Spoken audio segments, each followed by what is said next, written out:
guess we call the meeting to order. Make a motion, whatever. I second that. Okay. I So second we that. on the, we're live? Okay. All right, so since Allison isn't here yet, our select board liaison, it sounds like Dave's on vacation, right? Is he? I don't know, he's out of Sent a thing to this morning saying. email he's out. said he was gone for a week, so unless he's on jury duty or something, I assume he's on vacation somewhere.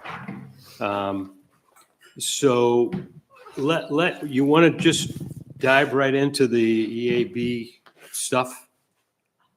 Yes. So before we get into the scope of work, Cynthia, Bob, and I went to that meeting in Belfast with the Maine Forestry Service. It was really helpful. And I think I learned, did I learn anything I thought was new? Not necessarily, but it reinforced a lot of the things we already knew and gave us a chance to talk to some people, and network a little bit, which was really good. The one thing that surprised, Cynthia? There was it was new to me that there's a parasitic wasp that they're Yeah, working with. that part was new to me too. Yeah. Yeah. The parasitic one wasp Colleen, yeah. Yeah, I actually, well, that's good. That Colleen Turnell, whatever her name is, she spoke about it. She's the state entomologist. yeah. She actually did a release of a parasitic insect up in Camden Hill State Park about 3 years ago for the Hemlock woolly adelgid. Beatty, you were there, right? Yeah. Yeah, that was really cool. They're planning to do it for forestry ash protection to do. Yeah, that's You what probably heard about. Yeah, it. that's Yep. what she's she was working talking on. about. Yeah. So they're really super teeny weeny Oh, wasps. that's, And- there's the best And kind. so far, they've had fairly good success. So what that kind of tells you is protecting the trees we can protect with, pesticides to keep them alive for a few years can maybe save them. They might not have for the rest of their life have to get every few years get Yes, get treatment, exactly. but that they might get to the point where this parasitic wasp thing could just preserve the trees. Buy us some time. So we're basically, by using the pesticides to save the healthier trees, we're just buying time so that we get to the place where the. Yeah, that was really interesting. But it seemed like there was a delicate balance with the population of the wasp and the emerald ash borer, because if the infestation is too great, the wasp population can never be big enough to Right. knock down the emerald ash borer sufficiently. So, I was really surprised to hear about the fact that in China, where all of this stuff started, there is a balance now. So yeah, they that's- have ash trees and they have an these wasps ecosystem. and- Yeah. right. Yeah, and then, what was the other thing I wanted to say? Oh, it was, I think, really reinforced a lot of the things. Yeah, I know what it is. The one thing that was interesting is that, hi, Sam. Hey, Sam. It seemed like Belfast doesn't have a plan yet.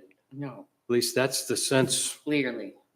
The Belfast Garden Club did a lot of work Yeah, doing but inventory, but But like they said, they kept saying, well, we inventory that the town has this this percentage of the trees are Norway maples and ash. And people kept saying, well, how many were ash? She says, well, this much is Norway and ash. And she says, yeah, but how many of that is just ash?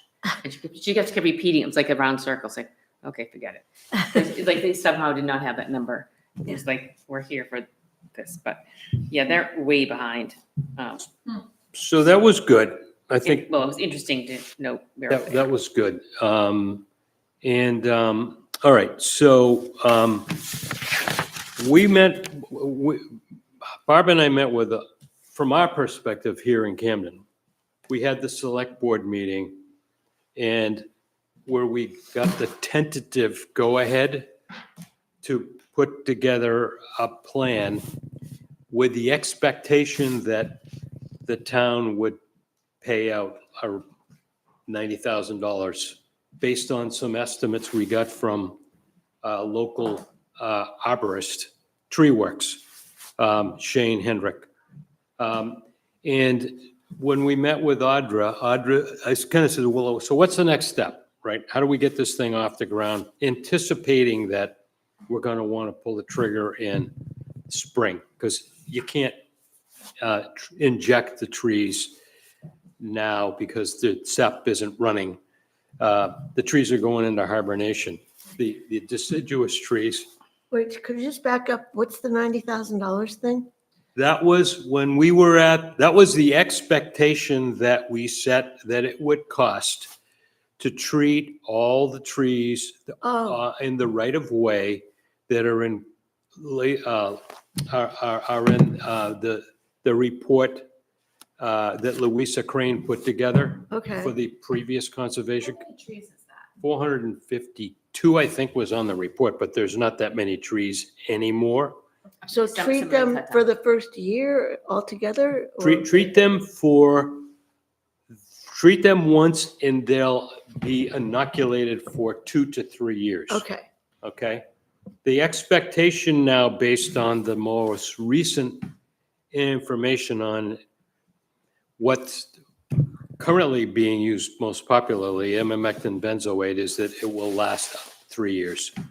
Okay? So it's would be every right. I 3. just wondered what that 90,000 was Yeah. covering. And the way That was that estimate. number was derived, some mathematical gymnastics, was that the report that Louisa put together itemized all the diameters at breast height for all the ash trees in the right of way in the village, Okay.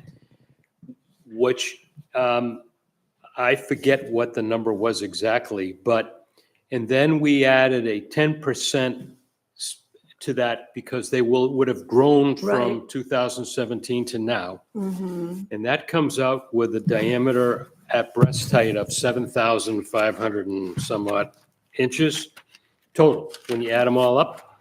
And if you do the math on what it costs per inch to treat the trees, On whose quote?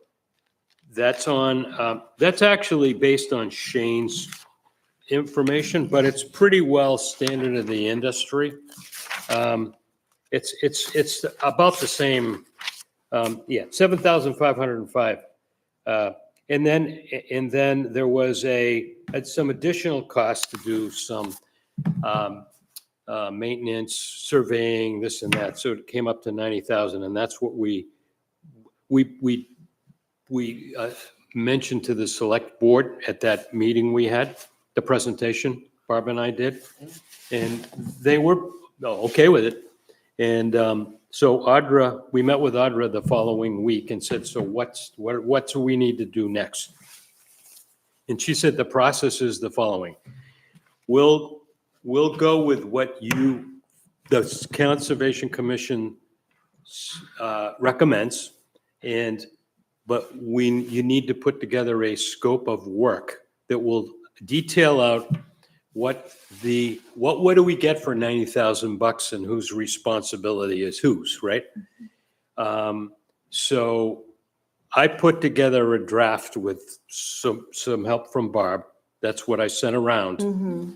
We went over it with Shane, and now Shane is a licensed master arborist.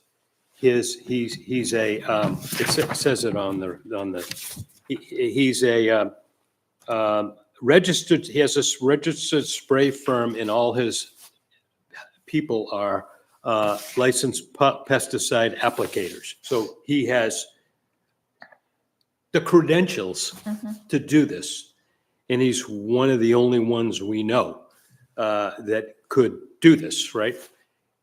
So the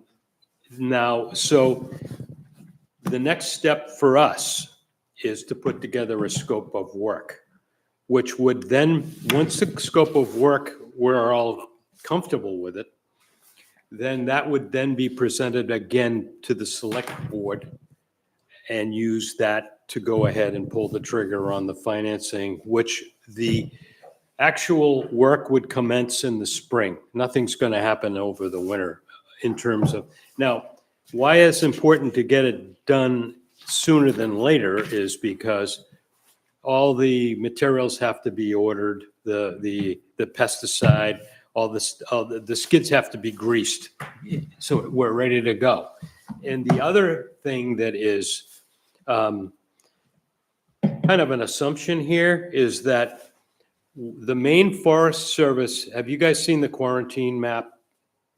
And the potentially infected area and all that, that the Maine Forest Service needs to deem our area a potential infestation site. Now, that isn't it's a recommendation, not a rule or a law. And so once they make the recommendation, then we could pull the trigger and go ahead. Now, if for some reason, keeping in mind Belfast is 15 miles away as the crow flies, it's right on the edge, literally. In actually some parts of the country, some different states, in their forestry services say it's 25 miles. Anything that's within 25 miles, Maine is tightens it up. But so we're there. Yeah, I mean, we got to be prepared for the spring, but I just want to make sure everyone understands what the triggers are to make the process happen, right? Well, so I think Barb's saying that we can discuss whether or not we wait for the Maine Forest Service to designate us. Yeah, we could. And then based on our good judgment, and then, But we don't have to. We don't have to wait for them to do that. We don't have to what? we can decide what we want to do based on, but Yeah, the other thing is private property owners can do whatever they want. They're not, right. But I mean, I think it's worth considering seriously doing it, just planning that we are going to do it. We don't have to wait at all for them well, yeah, to and say. that's good, because that's all part of the scope of work, what it is, what we're comfortable with. Unless Audra said, yeah, we have to wait for the Maine Forest. No, I don't think I think she'll, Private use of the organic has already started where people have Yeah, yep, in town. that's great. That's good, ABD. Molly? Question. I noticed that Bangor is treating 85 trees. And I'm curious. well, they're treating two different batches, one year and then one the next, I think. Okay. Interleaved. I'm sure you can clarify. I'm sure he can clarify that today when he's here. But either way, it sounds like they went around and chose a variety of trees, different diameters, different ages, all healthy and good candidates.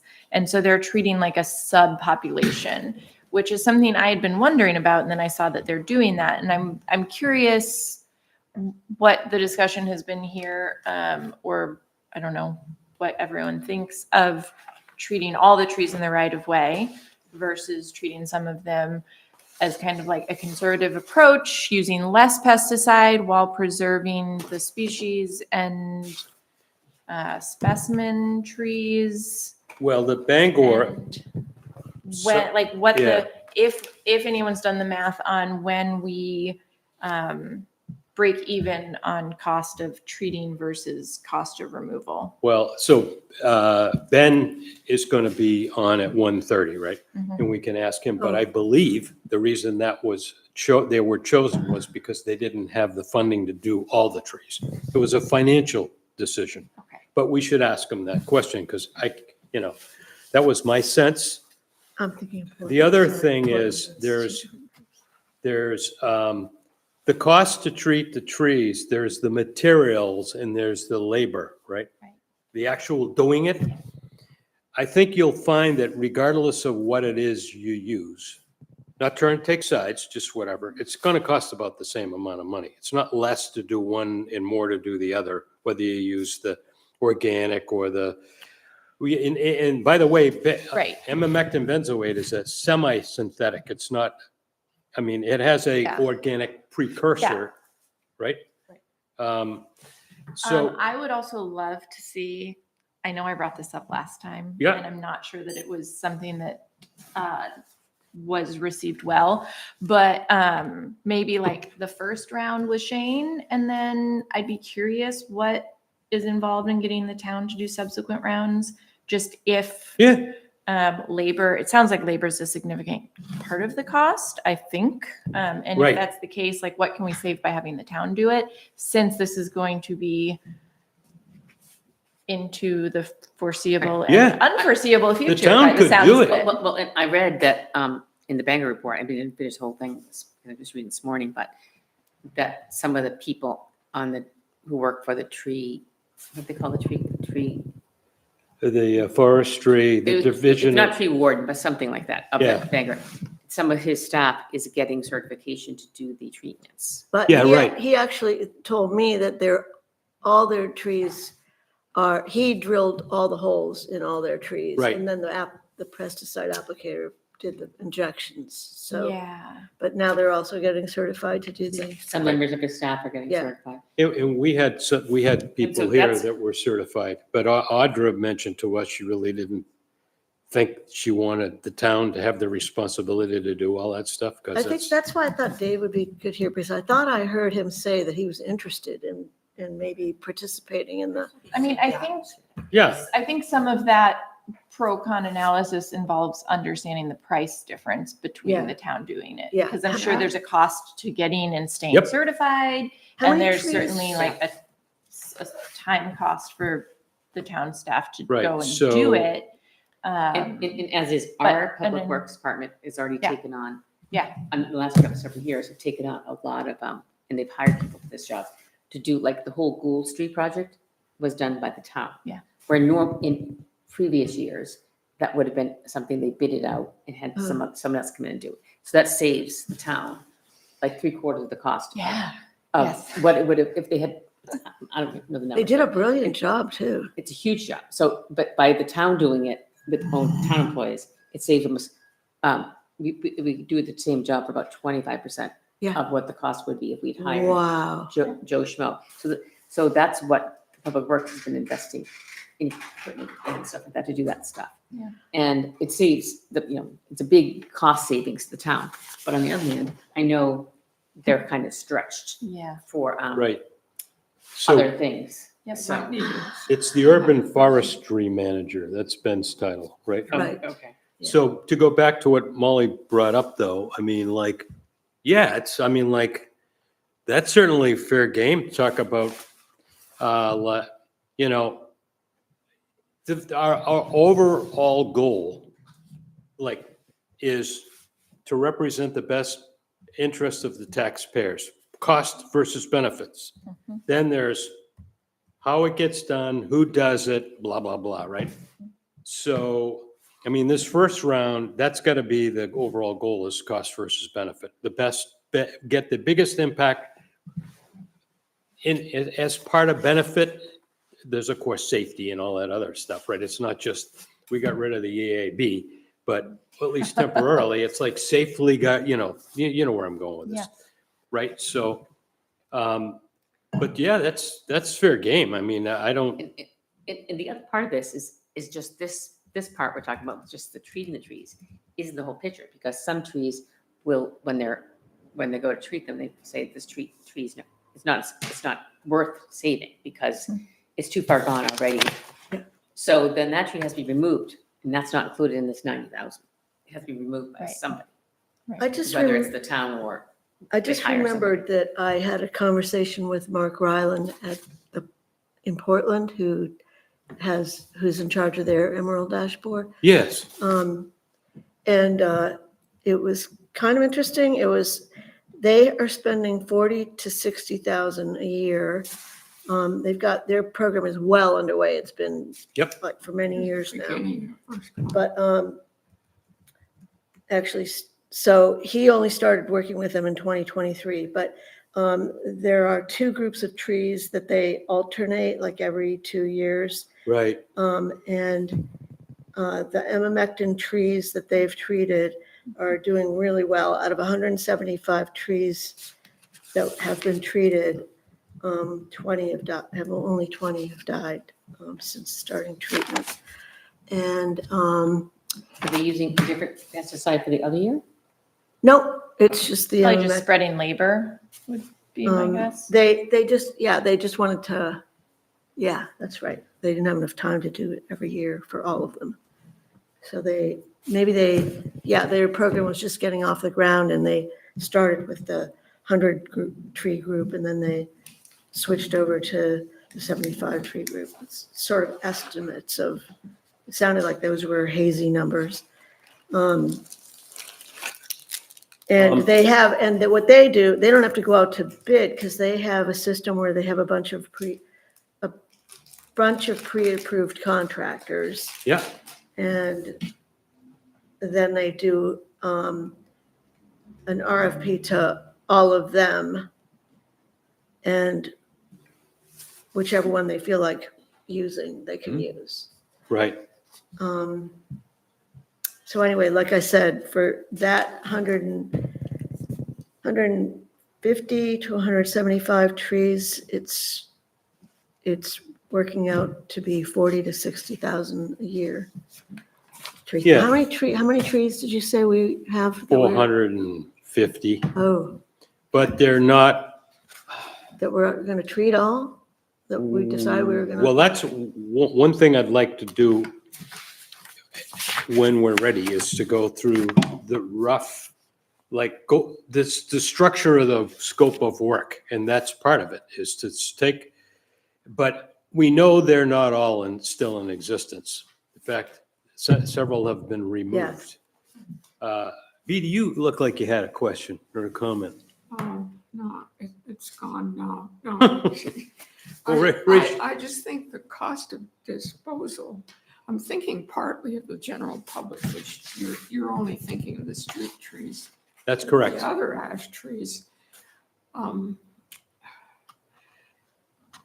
think one way of getting people's attention is to point out how these trees will collapse on them in some cases, the way they break down. Yep, And the disposal is kind of immense. And the cost Yep. of people just, cutting them that's a down really for good point. safety Yep, will be a big attention getter. And then you'll have the whole town, not just the street trees, thinking about it. But it maybe will help with getting what you want to get done with the street trees Right. done. The other thing was a long-term thing, which is the wasps. People need to know about. I'm Mhm. thinking about the public. And this is Right. another way. They need to know about the wasps, and they need to know about the organic. Wait, why do they need to know about the wasps? Because, I don't think this is what I wanted to say, but it keeps surfacing. That's okay. They're gonna do that with the forests. yeah, They're gonna have little, like we saw in the state Little- park, yep, and they're gonna hope they spread. And Barb said that was being presented as a long-term solution. Right. So you're gonna need to have some nests of wasps in town if you can find ash tree populations. This is getting off the Well, it's- practical thing that you're talking about. I think one thing that's good about that is that it doesn't make it seem so desperate that we're gonna have to do it every 3 years for the next 300 years. Essentially, by time, and 3 years from now, hopefully there'll be better techniques, including biological controls, wasp, that will be available, new technology, right? So I think that's a good reason to bring it up. And Except unless it makes people think that they can just wait it out. No, The trees- no, you can't if the tree's The dead. tree will die within 3 years of getting. well, knowing that these trees will collapse on them. will Well, get their so attention. here's a kind of, I wouldn't call it a fun fact, but a fact that was brought up in the meeting in Belfast, that after a tree has been compromised 1 year, all the branches that are 1 inch diameter and smaller will fall off. 2 years, everything that is 2 inches to 3 inches will fall off. And after that, the tree is brittle. So the morphology of the tree, It's completely changes. compromised. yeah, and it's no longer like a baseball bat. It's more like, it's just a sponge cake. It's gonna fall apart, right? You're So- good at They need analogies. to understand Right. this because it's so dramatic. Well, in the other part, the arborists, there were a lot of arborists at this meeting in Belfast. Yeah, And they were tons of talking them. about, they said, the older the tree is, the more dead it is, the older it is, the more expensive it is to remove. Yeah, You'll it's need- You may exponential. need multiple cranes and multiple people because of the brittleness of it. So Yeah. you need extra people on site and all this stuff. Yeah, So- it's scary. Because they said it's So- a very dangerous tree to remove when they're older and brittle. And And they get that way from being diseased. Barb and I went around and measured a bunch of ash trees for potential tagging, and we came across a really interesting example on one street where the couple was at home on their porch, and we talked to them about their beautiful ash tree in the front yard, and we kind of like dry ran our spiel about, Yeah, how we're doing this program and what the homeowner will need to consider, and right. the fact that they don't have to worry about that tree because the town is going to be worrying about that tree because it's in the right of way. But then they pointed to the one in their backyard saying, that's not that's our neighbor's tree back Right. there. Does that mean they'll have to take care of it? Right.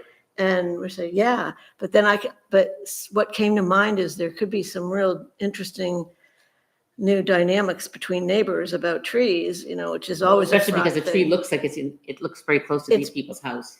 Very close. It looks, But and it it belongs, looks very apparently it's beautiful. on a yeah. neighbor's property and the neighbor's house is And not it's nearby. huge. It was a Okay, very big okay, one. That's why I think we should, it's never mentioned, but we should also be developing a public information We're working on, component we're working on. along the same lines we're doing this, and we have the winter time to do it now. So Yeah, that, because this is it's very focused on the process, and then Yeah, I think if we don't inform the public right at the beginning What- and have a plan for it, then there's going to be a lot of people Well- who will be alarmed or, Well, you know- there's no town money for the public to take care of the public's property, personal trees, at least not at this point. But right now, there's two parts of this. First, there's the most immediate thing is to get the town to approve this idea because the cost of these pesticides are going up exponentially every few months. And Trump tariffs are not helping the situation. So if we were able to get the select board to approve first the street trees we're talking about, then they can lock in the price get the amount of material they need and lock in the price because he says it's going up every month by a lot of money. ooh, But then at the same time, we're going, as we're learning more and more, because every time I read something, it's like, oh, more. I mean, I just feel like I have this pile of information. I'm trying to tone it down to make it into bite-sized pieces for the public, but also have enough information to answer all the questions. But I agree. I mean, the best thing for property owners is to treat their trees if it's of value, or otherwise they to take them down sooner than later. So that's their choice, because if they wait, so if they treat them, which is the most cost-effective thing, or if they're not, or they take them down sooner, if they take them down sooner before they get diseased, they won't have to go through the quarantine process, which is another expense. Right. It's just wood. But if it's diseased wood, then it's another expensive thing. But doing nothing is not an option for people. Doing nothing, if you can Right. ash tree, so doing that's- nothing is that's not a what I'm choice. suggesting, maybe we should also build in this public information. I'm working on that. I mean, I'm trying to collect things. I would Like love in help. Bangor, for instance, they had 4 interns from the Yeah. forestry yeah. I department. mean, Yeah. that, And we could have like a tree corps of students and other people in the community that's a great that idea. had they were the informational public part that could, there's going to be other issues that come up too, not just the EBA, but we don't have that, we don't talk about that enough, I think, on this committee. That's the part I'm interested in too. yeah, It's just well, that I think that would help the overall, people would know about this project. Absolutely. Well, Yeah. And they get interested, and then when. we they need were a looking at- subcommittee to do Yes, that. Well, definitely. So that's. So who I'm wants to just be on the suggesting- subcommittee? there's I only would like 6 to- of us, so we have to. I would like to start a subcommittee that's more of an educational component. to Perfect. this. It's all what we're doing all the time anyway. But I think. Does anybody want to We're work with educating me? the select board. We we're all love to educating the work public. with you, Kathleen. It's just, That's how is it not what we're doing? We're educating the select board first, and then we're educating the public. But I think Well- we should start now. That's We're what, starting. right. See, Starting. I there's have a a banner made. trade-off here. You want to get the money, so you want to start first, but you don't want the public to be left behind. Excuse me? I'm afraid. You don't want the public to what? You don't Be want left them to be left behind. behind. no, course no, not. no, no. But there's more trade-offs. I have this idea, the way to get the public on board is to have them go out on their own and choose the trees that they really care about. And then, then you have all kinds of problems, but that would get their attention. But then you suggested, or at least comes to mind, that if the public knows, how much will they just start cutting trees down Well, there's, right away? That's their choice. But first of all, I'm trying to learn as much as I can of this as I've been doing in the last few months outside of the other jobs I have. So I'm learning as much as I can so I can make something. I would love to have like a PowerPoint about this geared towards the public that we can explain what this beetle is, what it does, blah, blah, blah. These are the choices. So that besides talking to people at farmers markets or whatever we do, maybe an article in paper, we can direct them to like maybe a PowerPoint or something that we have on the website that says that they can go look at it and explain it without going into, not having a 60-page thing, something more simpler. Yeah, definitely. And then links if they want to get more in depth with it. Right. So that's what I'm trying to like collect stuff like that. So like the thing that Brian sent us with Bangor, which is very in depth, but they have a lot of good information, but shrink that down by Yeah. And they have some smaller good things so graphics that in there. we can, but on the other hand, how do we get to that place? We all have to learn this information. And that's where I'm still trying to learn everything about this. So Well, maybe we could, couldn't we use some of the same partners we use for the poetry crew, like the library and Yeah. the high school? We never did get the high school involved in the poetry. Yeah, Barbara, I think But what she's have- saying is have like, civilian people right, that like, can work with us on different issues. like to get the word distribute the responsibility to be, something that is more, involves more of the public. Like, out. And it's- we can only do so translatable. much as 5 and 6 individuals, and doing a bunch of things all everywhere. And we don't know everybody, but having youth involved and stuff like that. but they have to learn the whole thing too. I mean, I think the key thing is just everyone get up to speed. Everyone, all of us. We can't have we only have 6 people on our committee. We can't come up with a subcommittee from 6 people because this is the most important thing we have to do. Right. So No, I I'm think not, I'm just saying having it develop I mean, if we get more alongside, people, 'cause, sure, but they need to be people who know what they're talking about. So I read the thing. I'm not, as I said before, I don't have a science orientation, but I read the report. It was very informative. I think that it can There's be a lot of stuff it can in be that. condensed, and not to volunteer you, Sam, but you're really good at kind of condensing things and translating them into the public. So I just think we should do that as we're doing this as well. yeah, definitely, totally agree. I think that's Yeah, already there might be like a nice compromise here because Barb, what I'm hearing is like you're doing all of this research and all of this work to understand it, but you're one person, like obviously you can't do all of it for the entire town. And so I'm assuming that we're all doing that. I'm assuming we're all reading this, but maybe I haven't been checking in on people, but. No, I just mean maybe in parallel to what you're doing. I mean, the thing is, truthfully, especially right now, I have very limited bandwidth. So I would love to participate. I would love to help. And also, Kathleen, I can't do what I did for the library for this project at this moment in time. But I can absolutely help and contribute, and I would be so happy to do that. But I'm just wondering, it sounds like maybe there's some compromise here between attention public, this thing is coming. There's an initiative underway to, control for town right-of-way trees, but there's also information coming for the public. If you have questions, reach out to us or go to this link or whatever it is, something where we can be a source for the public as well, even if it's not perfect, we don't want to not tell people because it's not perfect, I guess. If that makes sense. Right. You have these seeds of information. So- and you Yeah, kind of hope they, yeah. Kathleen, how about, could you put together like A plan. a plan? Yeah, Okay. just bullets, sound bites, nothing. And then to your point about not being a science, I think that's actually an advantage. 'Cause we I need- would like to be. We need to part of this. articulate this in We're all a happy way to be part of that it. everyone can understand it. Right. I have. We quite have a lot enough of science people around. We don't, yeah, I mean, I think it's perfect. Are you I'm- okay with can that? I- Yeah, no, anybody else want to, Molly?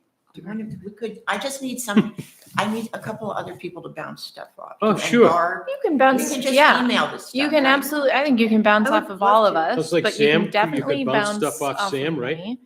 I want to also just kind of summarize what I'm hearing going on both sides of the table here and see if it resonates. We are all reading the materials that are being sent out and seeking materials and trying to understand what's going on in other municipalities and the cost of everything and this and that. And we're all pulling that together. And I think a lot of that is going to be what we are communicating to the public. Right? Right. And I think Kathleen is trying to think about the various, like, organizing the boots on the ground information disseminators so they're ready to go when we have the materials that we're making to disseminate. Does that? Yeah. Is that what you're saying? like You're not saying that you're going to go and make, No, the- no, no. the That we No. develop materials- this at the same Right, time. right. yeah, So we have But some time to do it. thinking, like, yeah, thinking about Right. the creative ways that we might reach different segments of the Yeah, community yeah. and how, which is kind of a separate plan from pulling the materials and decision-making and recommendations together, which There's, is what we're all working on Right. and what I know Barb is. And then doing there's a lot of. another thing, which is a more immediate first public information thing that we were gonna have last Thursday.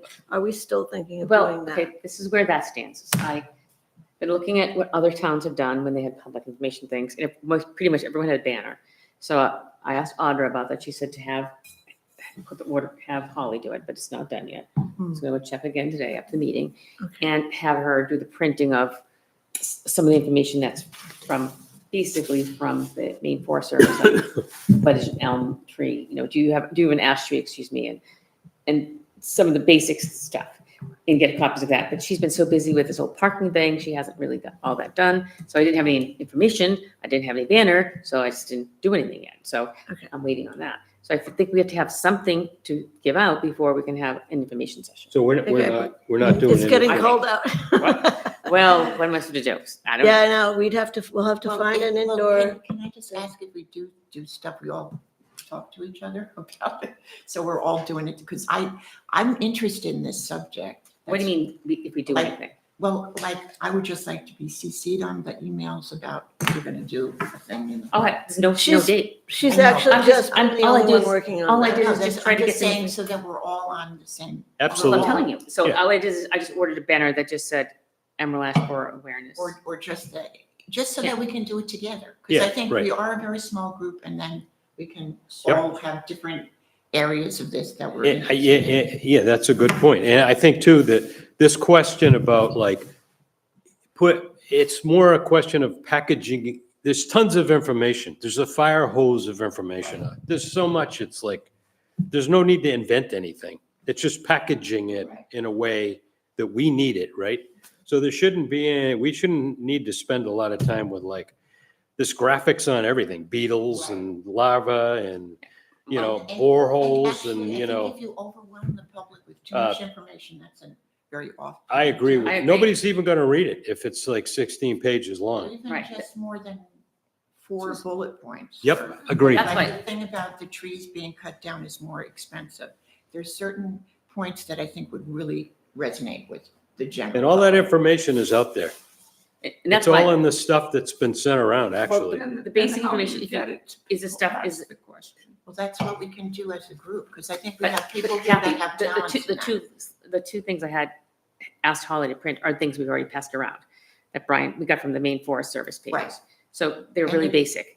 And I've read them and Yeah, there's too much so- information. There is too No, one much. is See, one that's page where and you're one- good, though. I know. one is one page. It's like describe I know, I read no, it. and I read ashes. them. The other was just the very basics of this, and that's a back-to-back thing. That's the only two things. So, And then, but that what I would like to do from there is, that's what I'm hoping to talk about here, is taking what Bangor did and looking at some other towns' information, and maybe we'll try to sum it up, to work on a small PowerPoint that we can direct people to. So like if you do an article, or we have a little card, for more information, go to Town of Camden, Conservation Commission, Emerald Ash Borer, and there's little PowerPoint, just like you said, the bullet points. This is, the basics. This is what it is. This is the infestation. This is what you can do. Doing nothing, not an option, and Right. just kind of really shrinking it down so it's Right, very. doing it. So that's a card that we want to print out? No, I'm just saying, I'm wanting to make a PowerPoint that's Okay. smallish, like no more than. And so like we schedule events where we show the PowerPoint? No. Or You mean No, email around a No, PowerPoint? no, What no. do you mean? So if we have a public event, or we're at a farmer's market or something, we have our banner that says Emerald Ash Yeah, yeah, Borer, yeah. blah, blah. We have a couple handouts, and Mhm. we can also have like a little card or something, but if you need more detailed information, have this website, go to the Town of Camden, Emerald Ash Borer or something. And So it it'd can be be on on the our. CCCU site. Yeah, it's just a link to where they can go get more information. And it'd be this like PowerPoint that we have on the town website. Oh, So, I mean, I think there's plenty of information out there. It's just getting rid of some of the superfluous stuff and getting down to the basics. and Can then- I So, make a request of Kathleen? Because it sounds like the community event is not going to be happening haven't for scheduled. several days at least, because we don't have it scheduled and we don't have the banner. So there is some time. I wonder, Kathleen, because it's okay if we have 3 handouts instead of 2 handouts on the table. Right. Maybe you could make a small, like, half sheet of the simpler bullet points that you think that people who think and learn and process like Right. you as a EVA for non-sciencey dummies. person yeah, would be able to do, because I agree, the Really a leaflet. 2-pager from the Well- main forestry it's not a lot. It's certainly not a lot compared to the 26-page things we've all been reading. But what does the average person read at a 5th grade level? What did we learn? Sometimes. well, It is still a lot for a lot of people.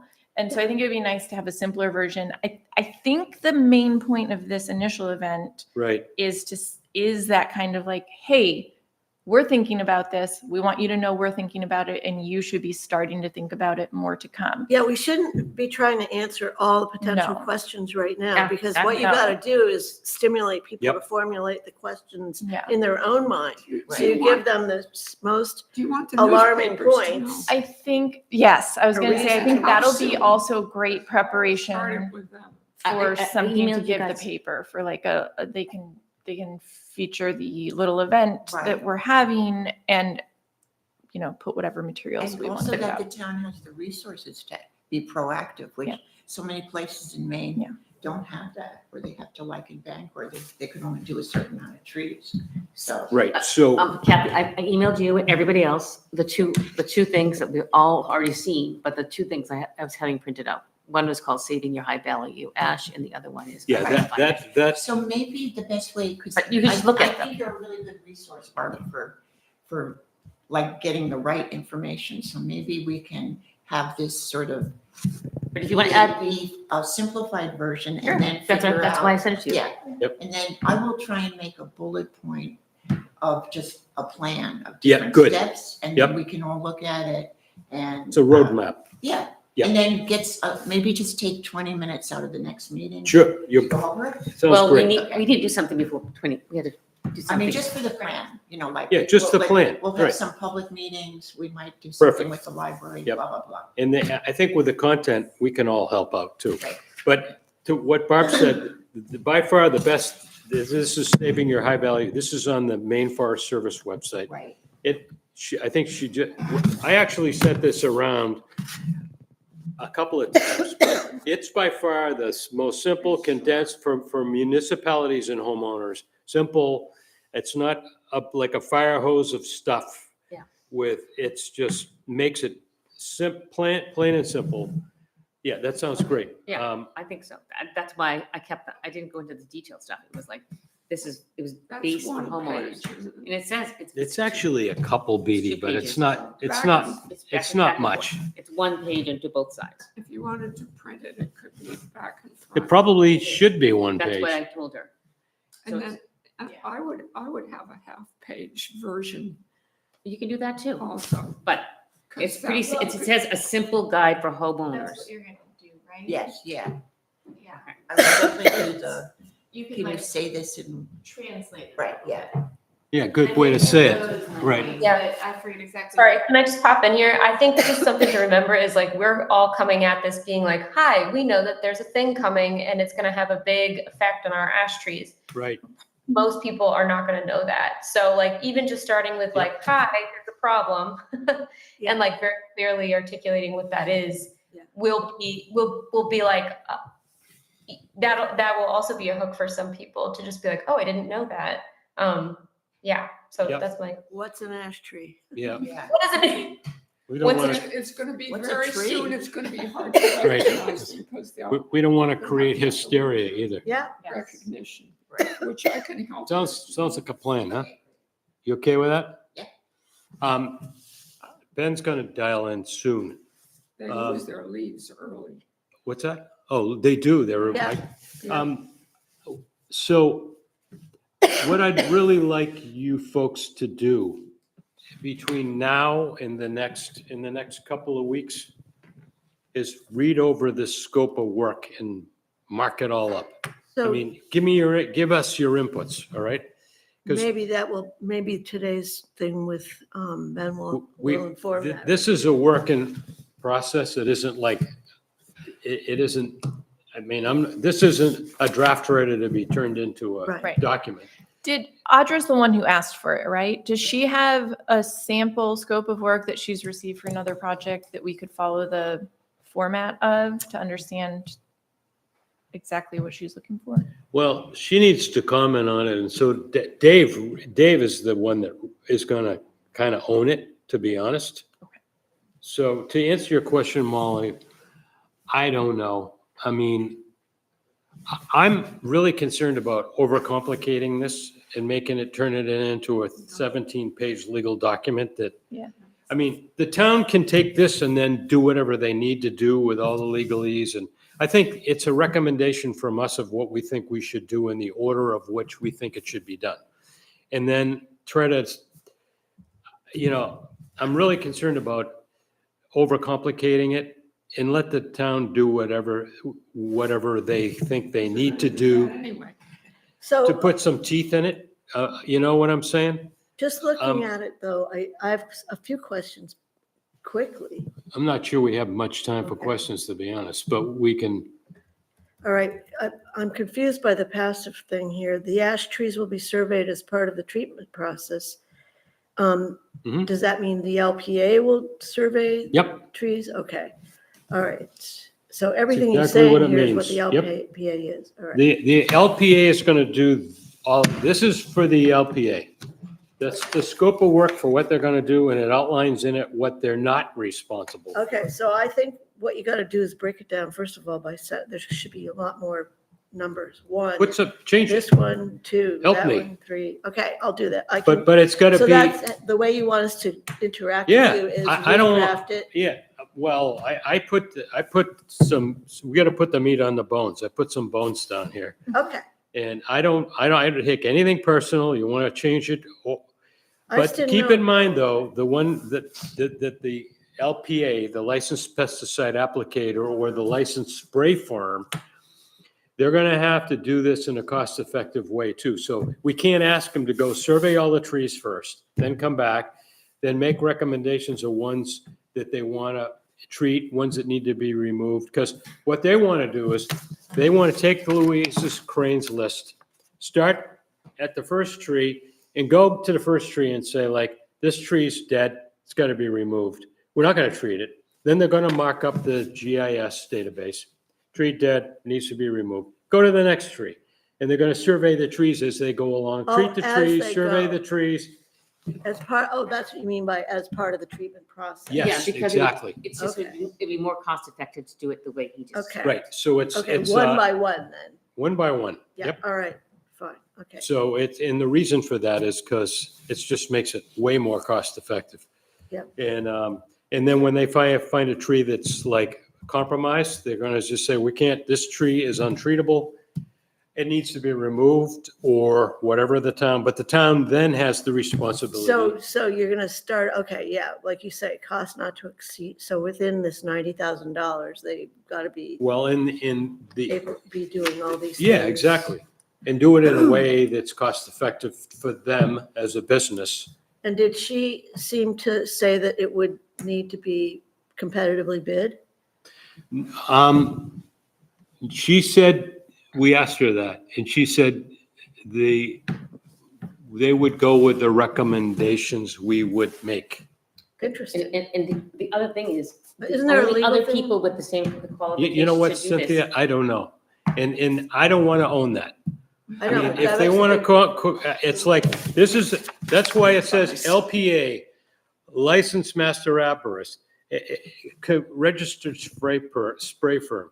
And then we can make a recommendation who we've been working with, but I don't want to own that. I see, okay. I have no desire to own that. The other thing is, the only other people with the same qualifications, one is in Brunswick, and the other one was like in Waterville or something like that. I mean, Yeah. they involve a lot of travel. They're not even nearby.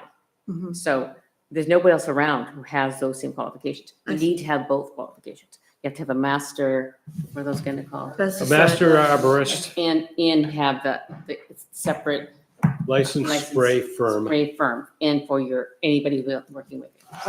Oh, yeah, he Somebody would- local. He, Just Yeah. there's He said no local company. whoever does the treatments, this guy in Portland said, check their relationship with the pesticides board. And they need to have a Maine master pesticide applicator license and a pest contractor's license. Yes, that's right. Good point. That tracks. We can check with There's the the other makers, guy. but we saw we took pictures of it on when we were over his office, of his up-to-date. So if, The little piece of paper So- you get that you frame and you put on your wall. Oh, is that where you guys went there to To his write office. this up? To Who? draft this? So if, this probably doesn't sound fair, but I actually think it is. So if you guys can take a look at this in the next 3 weeks and if I don't hear back from you, I'm assuming you're okay with it. Okay? I think that's fair, right? Three, How about, you want to do 2 weeks? well, No. I'd love to do 2 weeks, Wait, but this is for this? You want another 3 weeks? Really? I think we can decide today. what's I was that? gonna say, I think it's fine. Yeah. No, well, I'd like That's some good. time to go over it. Okay, 2 weeks. I'm just trying to be fair to 2 weeks, I can everybody. do it in I thought we wanted 2 to try to get days. to the select board immediately. No? Okay, fine, whatever. Well, Hi, Hi. How do you want feedback? Just via email? yes, that's Okay. perfect. How about in the next couple days? Whatever you want to do. I'm not going to work on it for a week and 2 weeks, 2 week and a half, because I'm going to be away on a train trip, so. Don't Oh. rush, A train trip? cross Cool. country, yeah. oh, But God, you that want me to is take so this to the cool. select We're board going to before you California. leave? I mean, when you're gone? When wait till you get back? I don't know. Okay. I don't think it's that, I don't think we have to move Good. that fast. I think it's Another okay. invite that night, so. I mean, it's nice of you to offer. That's fine. So is there absolutely no way we can do a thing tomorrow that's just like the There's basic? nothing to give out. No information. No, not doing anything tomorrow. Don't we want to advertise it too? Yeah, Yeah, I can go ask her right now. oh, Um, just, no, Where's it's all right. that? I just think, like, that big ash tree that's across the street here, Yeah. up there?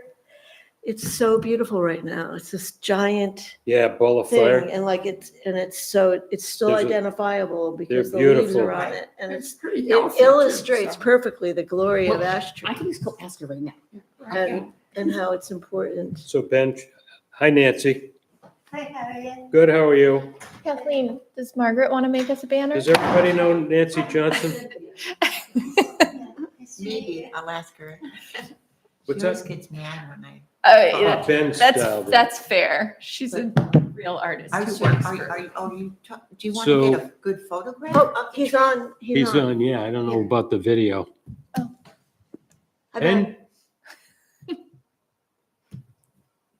I don't Speak to know. us, Ben. Does he need This is always my nightmare that I log into a Zoom meeting and everyone knows I'm there and they're like, turn your video on. Well, That Maybe happens let to me me. get That's- acquainted. Wait, I we can thought you hear had to him be a now. certain age for that to happen too. Oh, we can't All hear right. him. There he is. ah. Hi, How are Ben. you? Good, we don't see anything yet.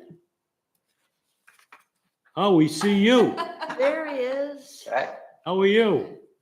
Good. How are you? Good. So we have here, I'm Brian, Kathleen, Beatty, Cynthia, Molly, and Nancy Johnson in the back. Hi. We were looking forward to your Zoom visit. And just as a point of detail, we don't expect you to do any kind of a presentation unless there's something you want to do. But we can Right. just, it's up to you. We can just talk. We have a ton of questions for you. Sure. Yeah. So it's up to you, whatever you want to do. I know we have probably have a limited amount of time. And we have Sam on the video. Sorry, Sam, I forgot to mention you. I'll let it pass this once, Brian, but I'm All coming. right, all right. These guys keep me under control. So, I don't know, I guess if I turn around, you'll be able to see me, but I'm the one that talked to you on the phone. So there's, hi. So, Ben, you're the urban forestry manager for Bangor. That sounds Yes. like a pretty, Tall order. it's a pretty tall order job, especially with all the stuff going on between the Emerald Ash Borer and Hemlock Woolly Adelgid and all the other nasty things that are going on. The assault on Absolutely. our beautiful trees. We're in the process of putting together a plan here in Camden to address the imminent threat of Emerald Ash Borer.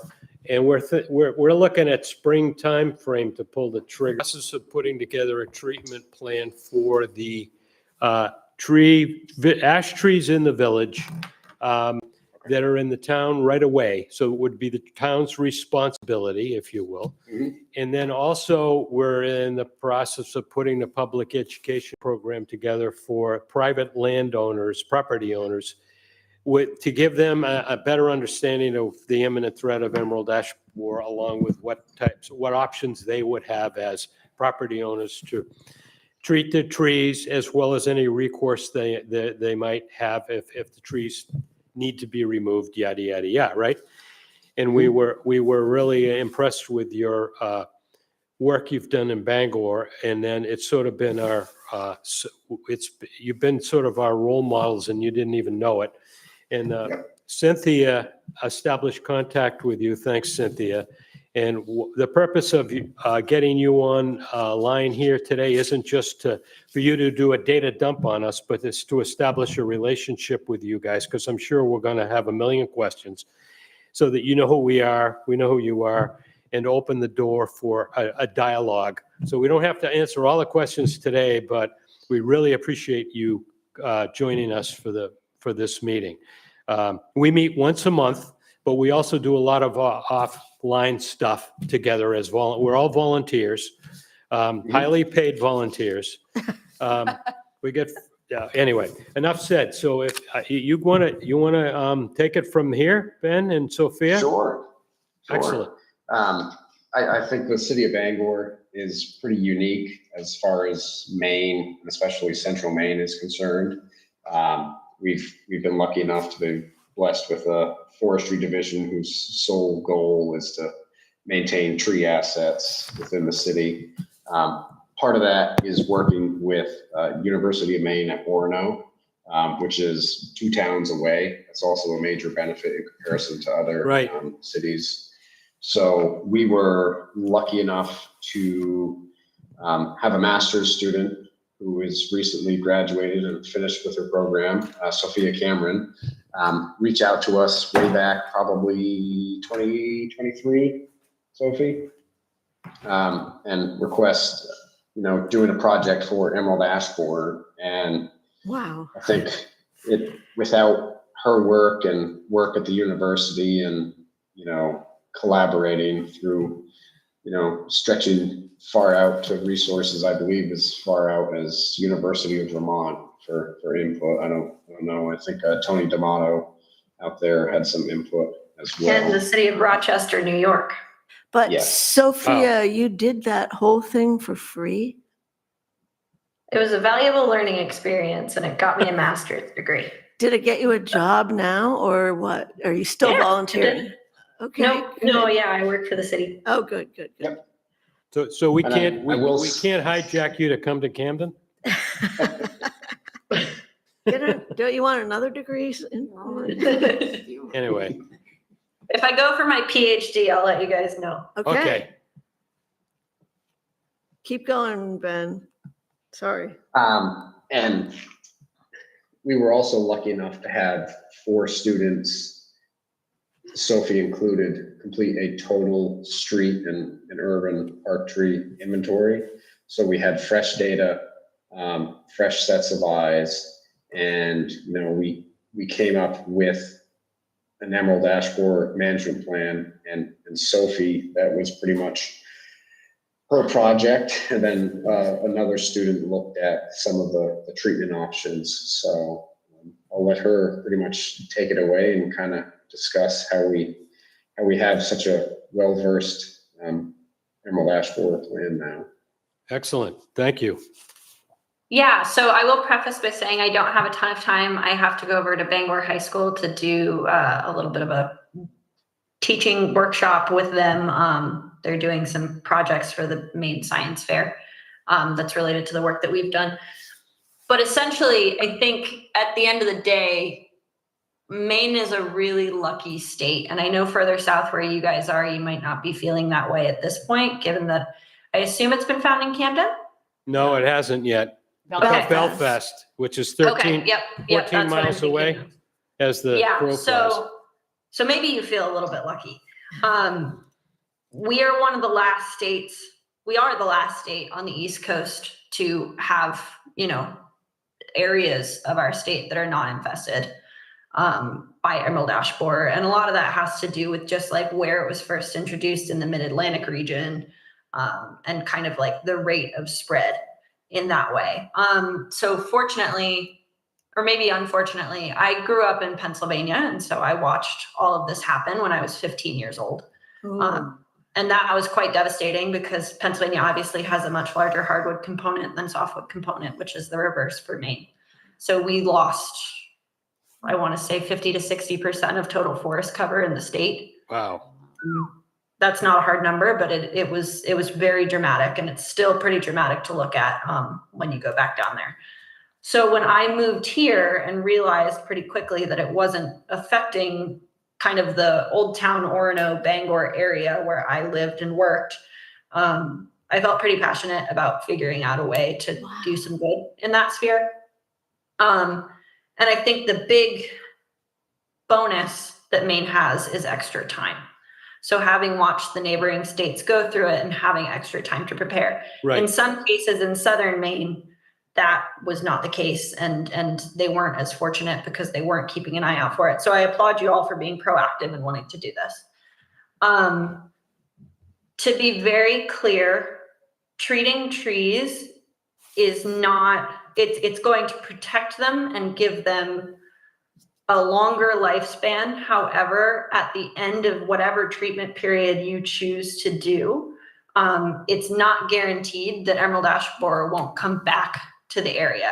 So the concept of my plan is not to treat things in perpetuity. It's to treat them for a certain period of time and then wait and kind of see what happens from there.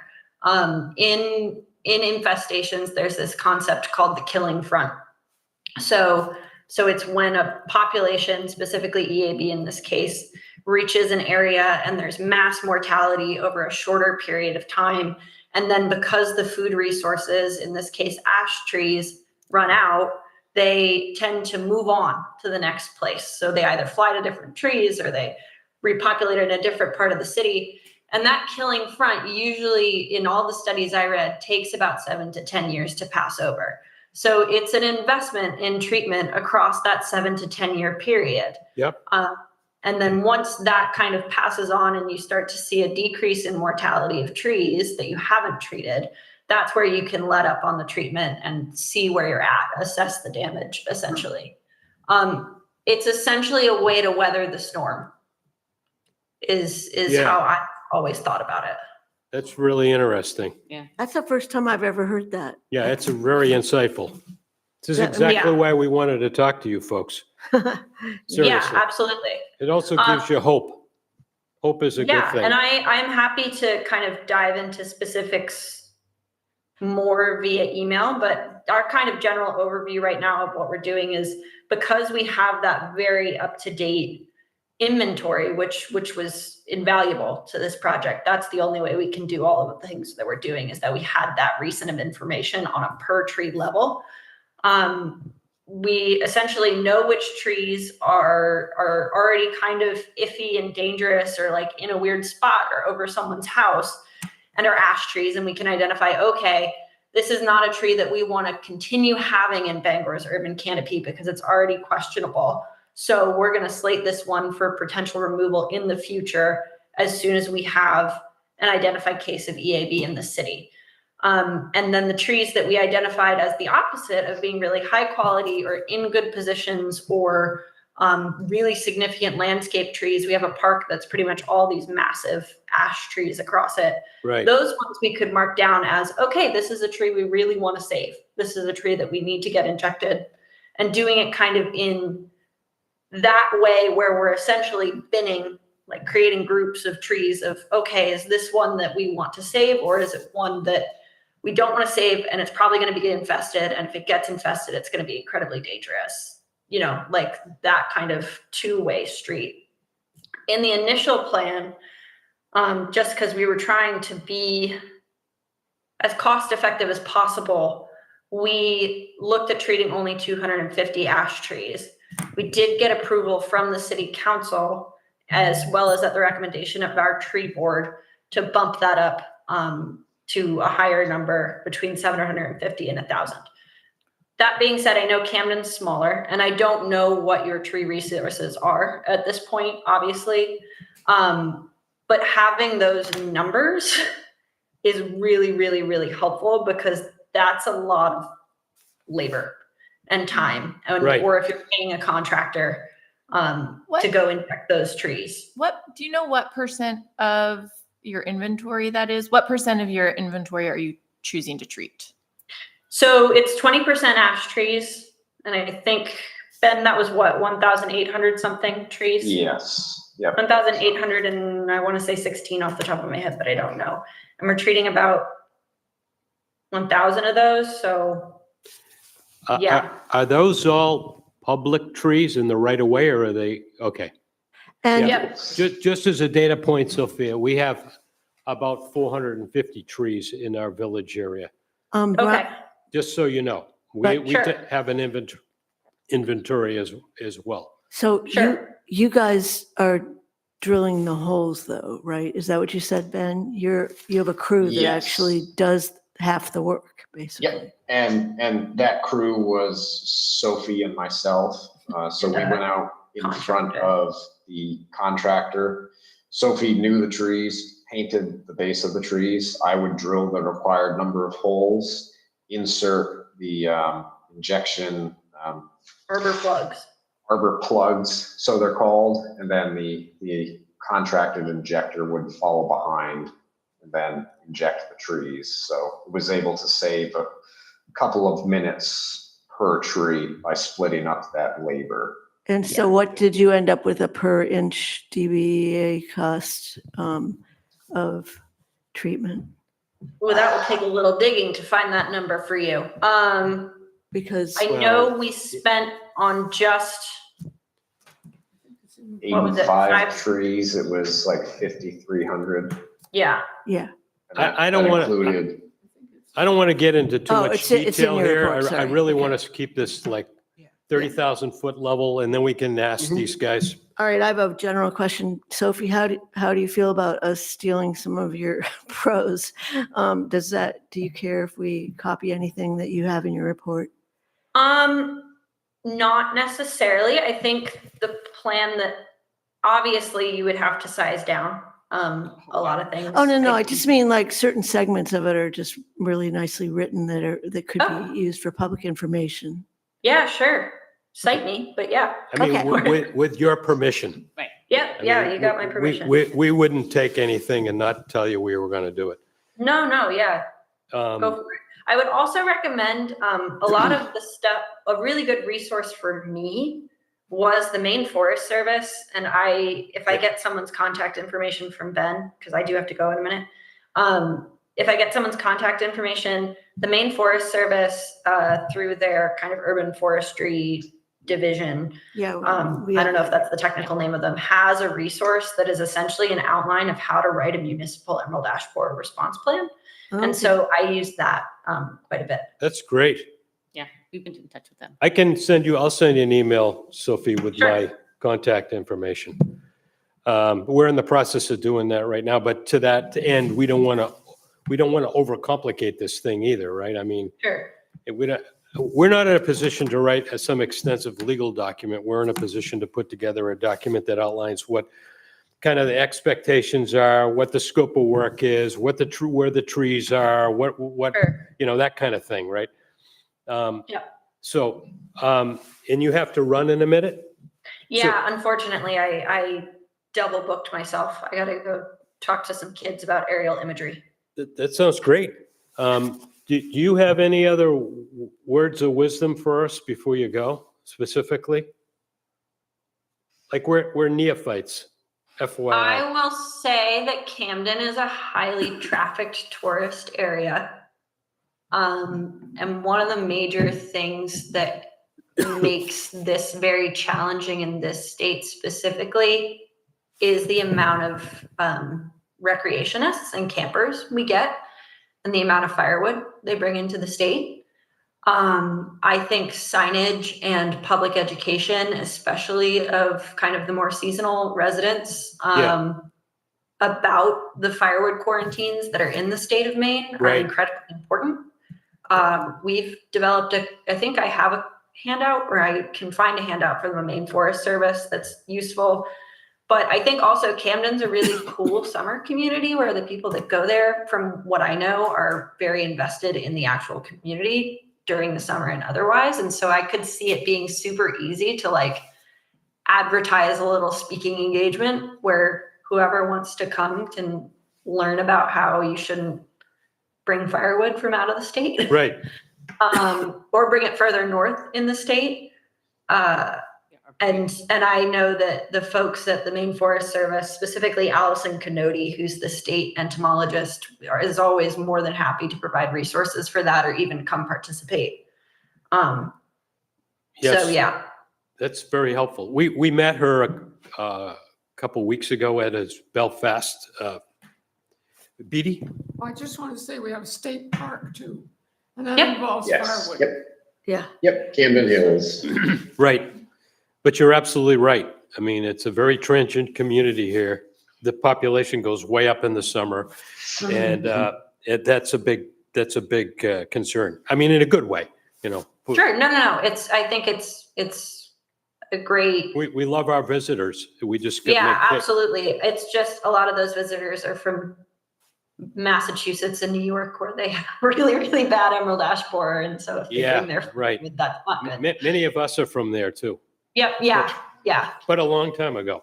Sure. We Yeah. get the Japanese beetles that way, the traffic coming through. Yep. I think I saw a piece of ash firewood that had fallen out of someone's truck laying on the side of 95 the other day. So it's Whoa. the main form of spread. Yeah, all it takes is one, right? Yep. All it takes is one, and then they find the nearest tree and off they go. Yeah, right. It's amazing the way it all works. Yep, it is. from All right, well, I wish I could stay for longer, but I'm gonna hop off, and I'm sure, Ben, you can give them my email. Oh, yes. Yep. So if you have any Absolutely. further kind of nitty-gritty questions, or you wanna, get in touch directly to talk more logistics, I'm happy to do that. Yeah, at some time too, I mean, in the future, we might want to organize some kind of a field trip and come up and see you guys too. Because Sure, yeah, the we're best time very to do that serious would, about the this. best time to do that with Emerald Ash Borer would be around the spring, because that's when things are more exciting. Just really quickly, what was your process for deciding on amamectin? It is what everyone says works the best. Okay. It's a pretty resounding answer. And additionally, we have a very involved kind of pollinator health community. I don't know what their official title is, Ben. It's a section of Bangor Beautiful. It's basically trees and bees. It's a community project to Yeah. help promote. And additionally, in an urban area like Camden, like Bangor, having an injected product is a really big deal because Right. it's systemic. So it's not out in the world. It is contained within that tree. Right. So you don't have the risk of children or dogs or even adults, coming into contact with that in any form of regularity. So a systemic product is a big deal.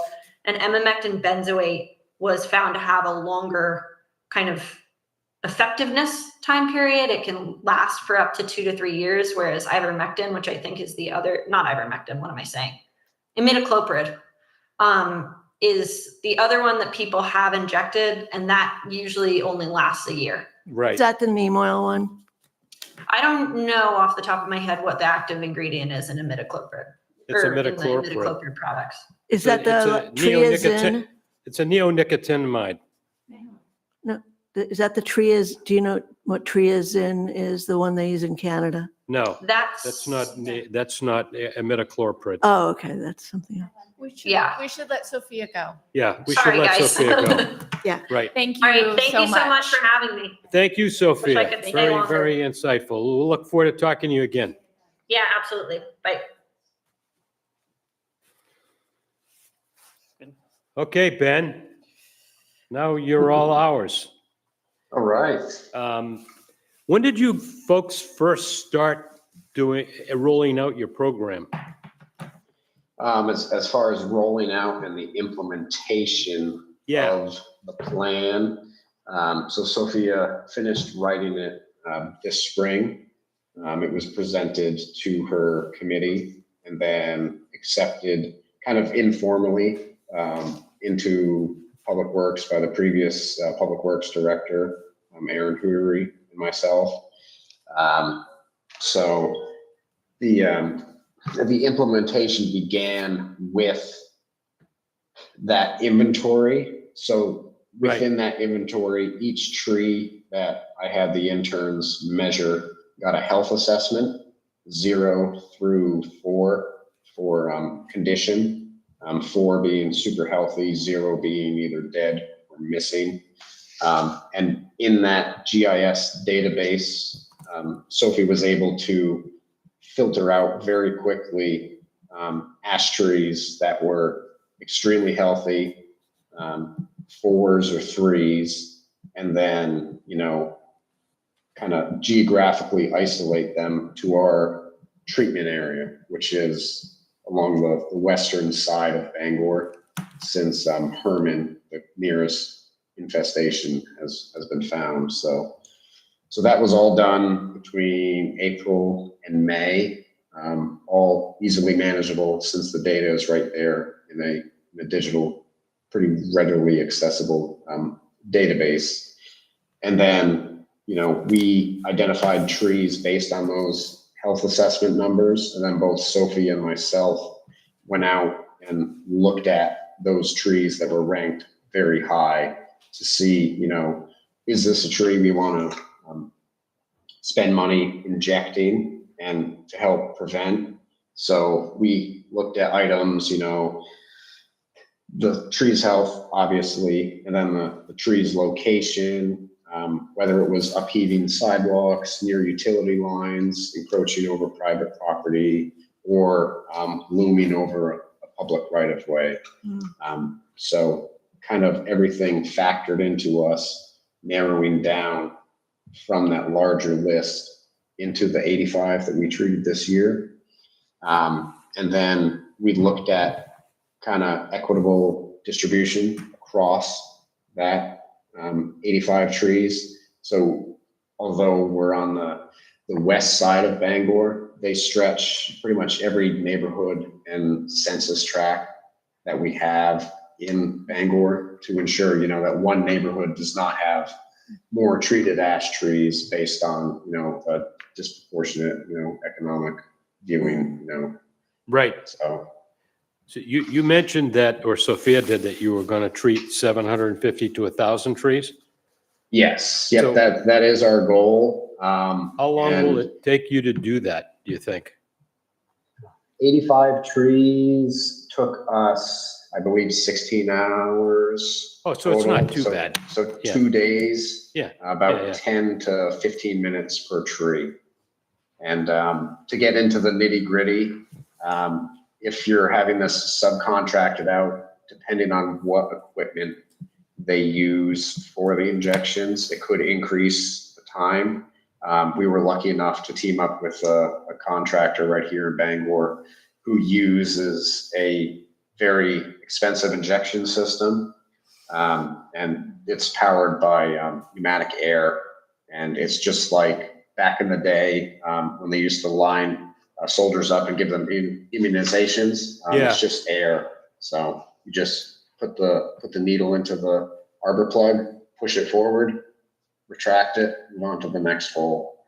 I think you sent us videos of that, right? Is that the Yes, thing? yep. Huh. Mhm. And within my budget last year, none of us are licensed yet, but I did purchase that equipment. So we're looking forward to getting licenses and then kind of keeping that labor cost in-house under existing budgets Right. versus contracting that out. So all we would have to pay for would be the arbor plugs and then the chemical.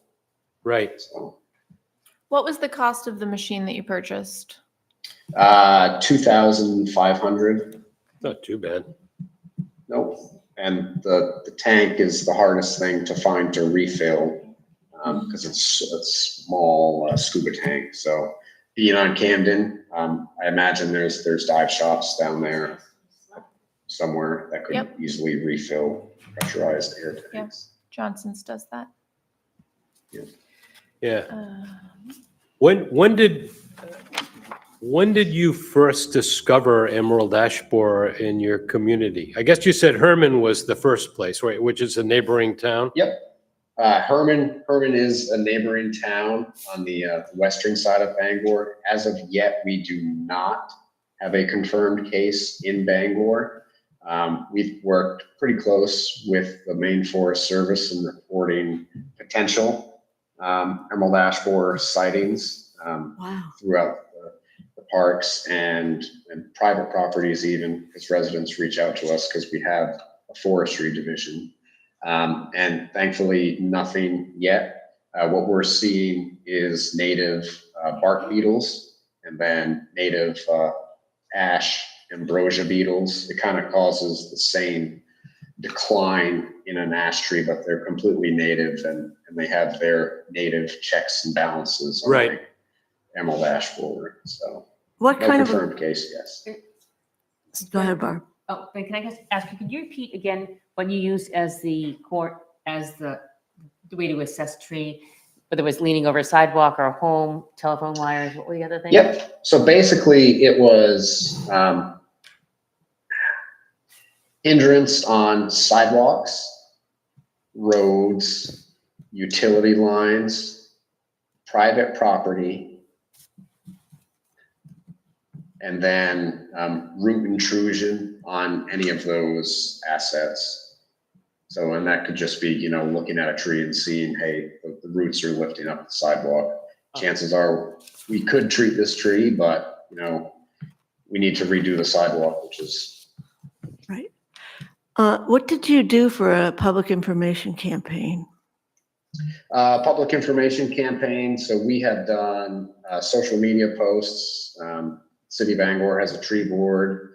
The tree board is open and advertised to the public, and we welcome any questions through those social media posts. Tree board? What's that mean, tree board? Just like a school board meeting, Oh. we have a tree board. Really? City of Bangor. Yep. Made up of myself, 4 volunteers, the landscape architect for the City of Bangor, and public works director and people like that. Huh. So you have a social media, like a Facebook page or something for? All social media posts were done through the City of Bangor's Facebook, and then cross-posted. And so you didn't hold like public information events saying Emerald Ash Borer's coming and here's what you should do? No, all that was held pretty, I guess, informally in social media. And then, like, will people know that they need to make a big decision about whether to treat or remove? I think so. I mean, and in addition, obviously, to the social media, we've interviewed with news agencies, newspapers, Bangor Daily News, smaller newspapers, WABI, the television station out of Bangor, News Center, Maine. Okay, so you undertook a campaign to interact with media. I mean, like you I like wouldn't say it press was releases? us undertaking it. There's no formal press release to my knowledge. We were just contacted by news agencies independently. Right. Huh. What's been the public reaction to your efforts? It's mixed. Yeah. Generally, since my employment here, I find residents are pretty well distributed as far as their care for trees. Some people love trees. Some people hate trees and don't like the mess. We're doing fall planting, so I'm getting a good mixture now. Yeah. Huh. Hey, is there from the private landowners or residents? Yep. Do you have any kind of a program as a town to work with them to help guide them in any direction and advise them? Yes. So we're kind of working on creating more information for private residents. I've compiled a list of licensed pesticide applicators who will treat trees through injection, and then I will post that to our website. And it's a pretty big list for Bangor, and we've opened up reporting of private ash trees through our work order system at Public Works. That really hasn't gained any traction. I think we've only gotten 3 or 4 private residents who've reported that they have an ash tree, just to map it out. Oh, Right. And we're in the process now for creating an urban forest management plan for the entire city of Bangor. And, we're looking at, this is one of the bigger things, just like Dutch elm disease, and kind of has given that over 20% of our urban tree population is ash. So I think a fairly sizable component is going to be referencing EAD. Does the town of Bangor provide any financial compensation for their residents to treat trees? No, not at this time. Yep.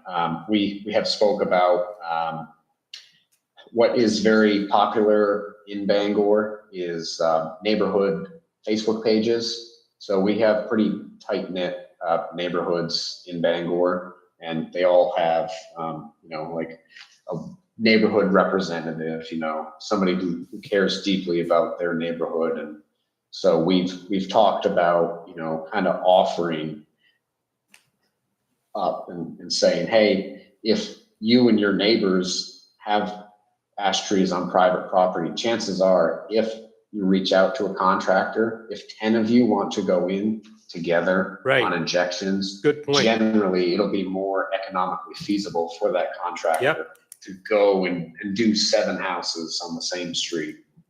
So, and kind of preparing that. Peter, you had a question? Yeah, in your report, which I thought was fantastic, there was a lot about the importance of the tree canopy for the town, for the temperature, for climate change. Yes. But on the other side, when you had your list of problem trees, they all had to do with ones that were in places that shade the impermeable surfaces that absorb heat. So there's a conflict there, and I wonder how you deal with that. So what exactly was the conflict? Well, when you listed the judgment of which trees maybe shouldn't be there anymore, and I agree, if they're not in good shape, they shouldn't be there anymore. But they were the ones that were sort of over the asphalt. I wouldn't say over the asphalt. Yeah. So we looked at, unfortunately, some of the trees that were planted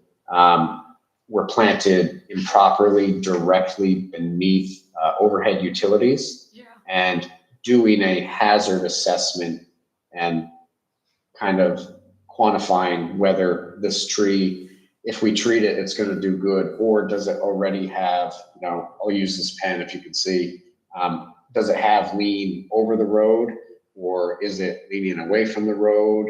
Is it eventually going to fall into the right of way based on its current growth form? And then those trees improperly planted directly below utility lines have been shaped by the utility companies improperly because they interfere with those overhead utilities. So you get a big open part grown ash tree that everybody is familiar with, but it's planted beneath a 25-foot tall primary line that carries electricity to residents. So they have to maintain generally a 10-foot clearance all the way around that tree.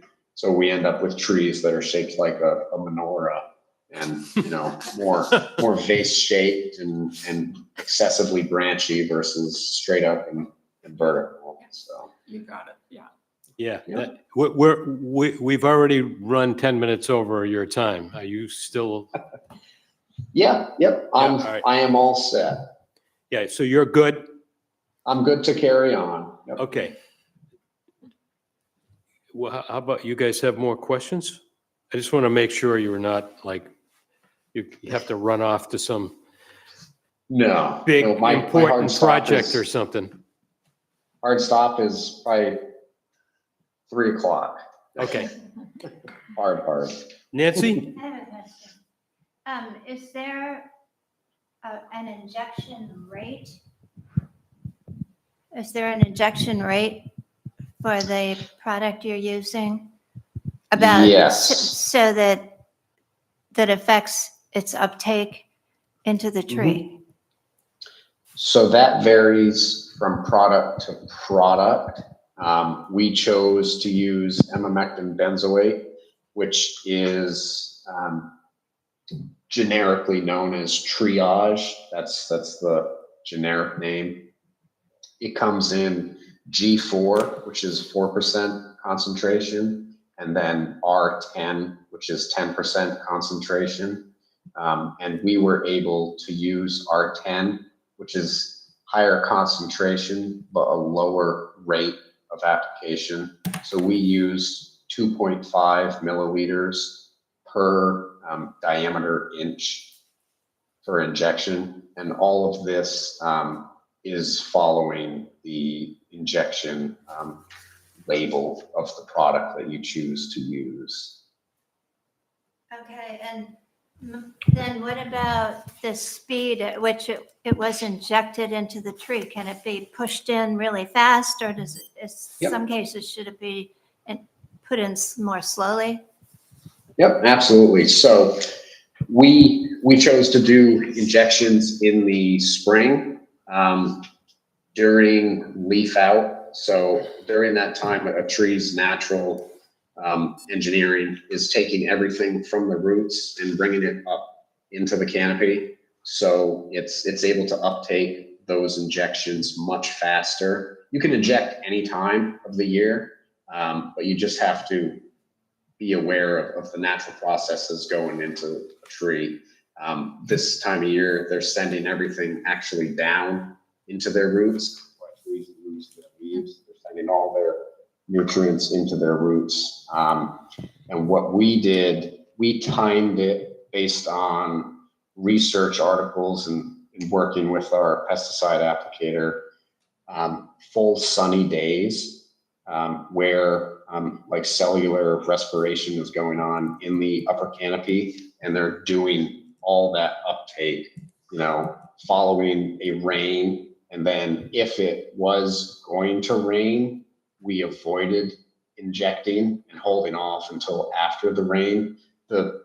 That's not for fear of, cross contamination. That's just for fear of, having a rainstorm suddenly get up, taken into the canopy, and then may or may not be a negative effect on that Right. injection, basically thinning it out. And some labels do state you can cut with water. That's perfectly acceptable, but we saw very limited issues with injection. And the module that we used, I think it's only 80 PSI. I would have to read the calibration manual, so it's not super high pressure. Yeah, that's good. Have you had any experience with basil spray? In previous jobs for other things, but not anything for this. I Yes. think we looked at some articles as far as, are you referencing like a root drench? No, it's a basil bark spray as opposed to a root drench, where you actually Okay. spray the bark. So it's absorbed through the bark. It's a compromise between the root drench, which is Yep. not very selective at all, and the Yeah. tree injection, which is very selective, right? And Yes. it's really Yep. intended for smaller trees where they don't have the capacity to get a tree, an injection. Yep. And I think we chose injection for a number of factors, and then also one of those being entry restriction. So there's a certain posting period after pesticides are applied, Right.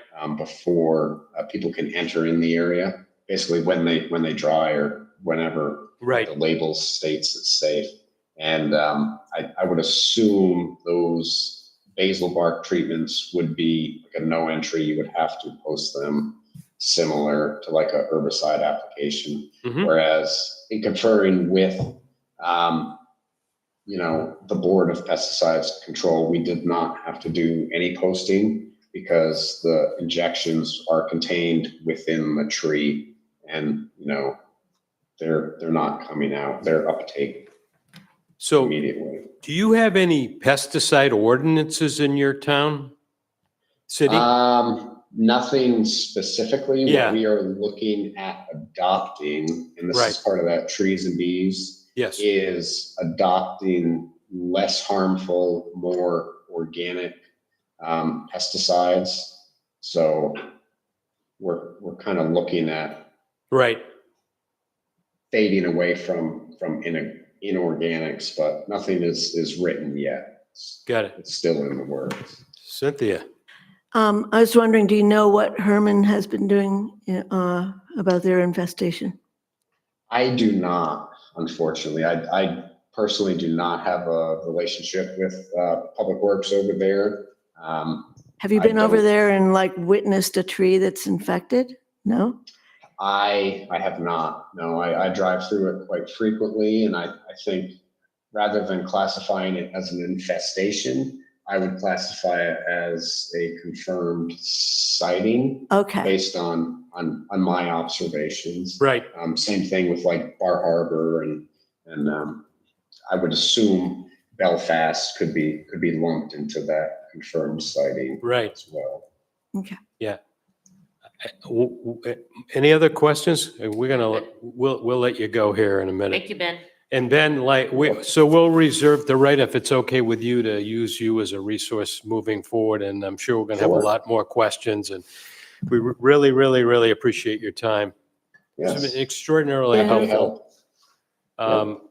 Absolutely. And I'll send, well, you have my contact information. It would be Yes. great to get Sophia so we can circle back with her. And I can distribute Absolutely. it amongst my colleagues here. Okay, Thank you. perfect. Thanks so much, Ben. Thank you. You're welcome. Nice to Thanks for meet having you. me. All right, Nice to meet you all. all right. Beatty, oh, you're waving goodbye. See ya. I'm waving. Bye-bye. Sorry. Thanks, Ben.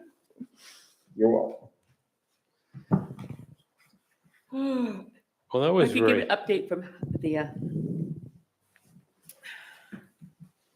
we don't have that paperwork, that banner or anything yet. She wanted to keep changing it. so we're not, We at can't do this anything point, tomorrow. we're on a hold. I just said time is And of, I just Kathleen, told you're her, gonna take I said the, time is of the essence. I So- thought that's interesting that they haven't, we're so concerned about public information, and they who have all this tree care infrastructure in their city Yeah. haven't really found that to be a priority. It sounds like they're working on it, They but use Well, social media, well, which I think but- is probably really. Right, but better. that's why I was Yeah. thinking that, besides some public events, I still think it's a good idea. If we had a simple, more simple version, PDF or PowerPoint that we could give the basic bullet points with a little bit more information for people who want it about, just so that they're aware, and then spread that around. Yeah. Let's go to this website, take a few minutes to look this over, Yeah. just then we could have links to more in-depth information, or, email us if you have more questions or whatever. Right. But, Does the but town that, have a social media account like? yes, they have a so I wonder Facebook if we page. could use something like that. Yeah. I don't yeah. even have a Facebook account, so don't talk to me. Wait, so the town of Camden Hammer. has a Facebook? I'm the worst They person. do. Oh, okay. But, we could also have it in the newspaper and stuff like that, but just, we could spread, if we made a concise but informative. Yeah. Great. Educational piece that's not too crazy. So we could spread it around. Please go here, take a look at Where to this. spread it. Does anybody have a contact at the main Midcoast Village, or, I mean, I don't know how popular that's gotten in town. No, But- yeah. She They used seem to live like on to Hart Avenue. do, they like to do like feel-good Yeah, neighborhood no, stories. I love that too. Yeah, that's a good Yeah, one. I'm sure they would cover it. Yeah, me too. So who would you contact for the social media account at the town? Holly Holly? Anderson, yeah. So Kathleen, you're gonna put something together for I'll us, make a plan, and I'll send Yep. it out to everybody. right? Okay. Before the next meeting? Yep, that'd be good. In the next meeting, we'll put you on the agenda for like a half hour or something to talk about it.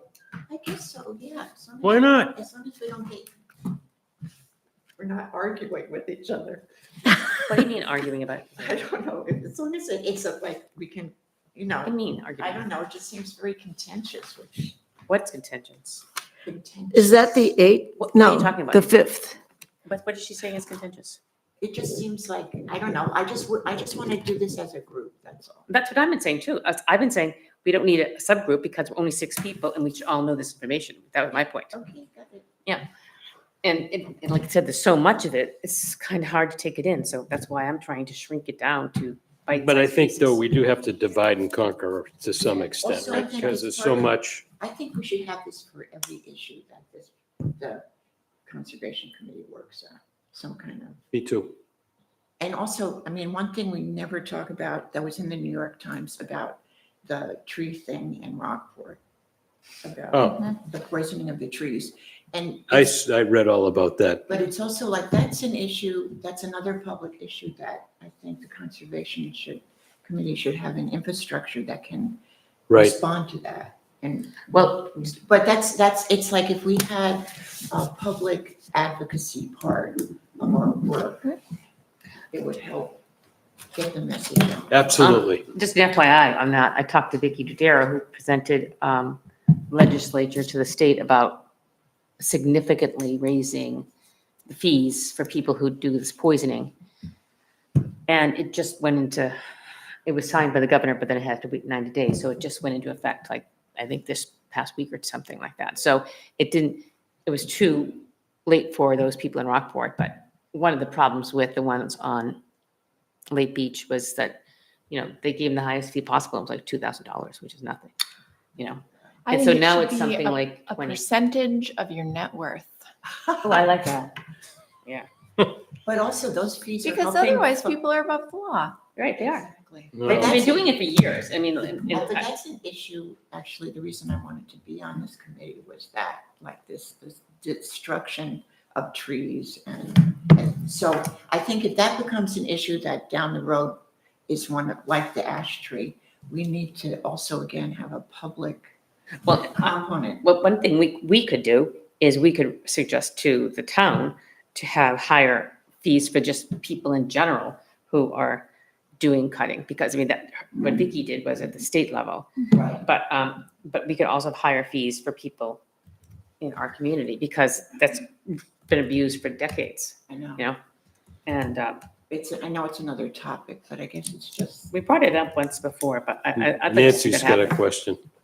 I just wondered, did you want us to go ahead and give our program today? No, we don't have time, Nancy. The meeting ends in 5 minutes. Okay. Sorry. We wouldn't, it would be best if we arranged the time like we did the last meeting, but you unfortunately couldn't make it, to put it on the schedule. So, because we all have stuff we got to go do.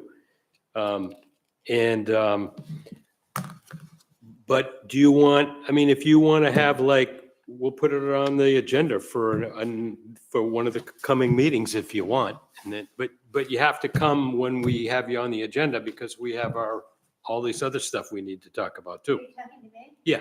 Oh, I was told to be here at 2 and to be ready for a 20-minute presentation. That was for last That month. was weeks ago. That was at last month. That was No, last but then month. it was And no Scheduled one for has this been in touch with me month. since. I don't know anything about it. I put the agenda together. You weren't on this. Barb Olin called me. I said, are you Barb? I'm Barb. I didn't call you. Barb? I said, you called me. said. I'm sorry, you're- Nancy, No. you got misinformed. Yes, it was for last month's meeting. Last month we put you on the schedule. I was told it was October 1.